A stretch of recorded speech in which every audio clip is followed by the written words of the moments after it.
And his master commended the dishonest manager because he had acted shrewdly.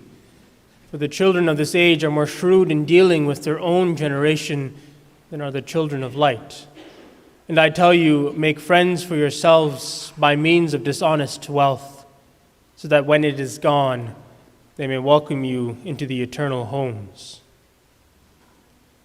Our gospel today is perhaps a confusing one. It's obvious to us that the master that Jesus speaks of in the parable is himself. So why then does Jesus commend the dishonest manager for his white-collar crime? What does he mean when he tells us to make friends by dishonest wealth?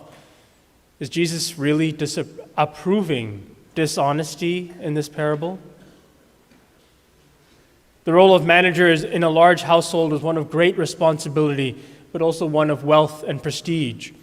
A manager oversaw the operations of the entire household and property, including other servants. It was largely an administrative position where you ensure that things ran smoothly. It often went to the most trusted male slave, and the manager would live in physical comfort. As a result, enterprising young, free men in the Roman Empire sometimes sold themselves as slaves to wealthy men so that they could become managers. Upon finding out about his future dismissal, the manager of the parable will be frightened for the state of his life after the loss of his livelihood. He's not suited to any other way of living. He's not strong enough to dig, and he's too ashamed to beg. And he has no estate of his own, as he is a slave. So what does he do? He commits a white-collar crime.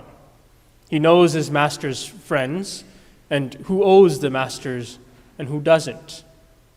He may not be their peers on the social or even the legal ladder, but he holds authority as manager, so they'll respond to his call. By manipulating their receipts to erase portions of their debt, he's cooking the books, if you will, buying himself favors with his master's money. A favor that he can cash in after he's fired, since they'll owe him one. The master commends him for these moves, an approval not of the dishonesty, but of the cleverness exhibited by his former manager. Realizing that his judgment day is coming, the manager cleverly sets himself up for success. He uses everything in his power to ensure his own survival. This is what Jesus is approving, not the dishonesty. Jesus actually goes out of his way to clarify immediately after that those who are dishonest in small things will be dishonest in great things. And he directly cautions against those who serve wealth over God, which the manager clearly does in his pursuit to continue his painless life. The manager is not a paragon of virtue. Nevertheless, there is still something that Jesus wants us to learn from him. Despite his flaws, the manager shows great prudence, intelligence, and even urgency to address his situation. Jesus is frustrated that the sons of the world seem to be more clever, more shrewd, in tending to their own problems, their worldly problems, than Christians do in tending to their spiritual problems.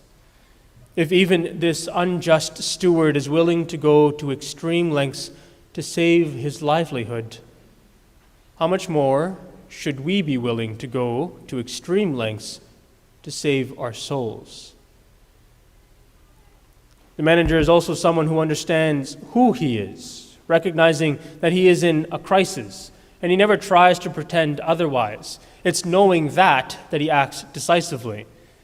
It's recognizing the dire straits he was in and acknowledging and accepting his own weaknesses that he was able to act with such urgency. We too are called to do the same, to acknowledge and accept our sinful state and reject all sinful complacency. The manager was also someone who in that moment used things to gain people. That's why Jesus tells us to make friends with dishonest wealth.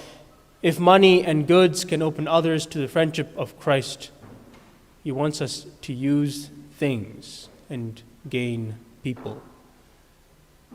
St. Paul reminds us today in a succinct creed that there is one God. There is one mediator between God and man, and that mediator is Jesus Christ, who gave himself as a ransom for all. Because of this, we have been offered eternal life, Jesus has paid the ransom. There is life after death. This is astonishing. The Master comes to us not with news of our impending doom, but the offer of eternal life. Shouldn't we do everything in our power to make sure that we do get it? Our salvation is a process by which we grow in our relationship with God as we participate in the sacraments and through our spiritual lives. God won our salvation and then provides us with the grace, something that we must cooperate with, so that we can grow in friendship with Him. This lifelong friendship should deepen over time, as it is the most important relationship in our lives. Listen, this friendship can and does sour when we sin, and we can even lose the salvation offered to us, which is why Jesus is telling us to be as clever, as shrewd, as prudent as that dishonest manager, to stay away from sin, to grow in holiness, to prepare for heaven, even to use things to gain people.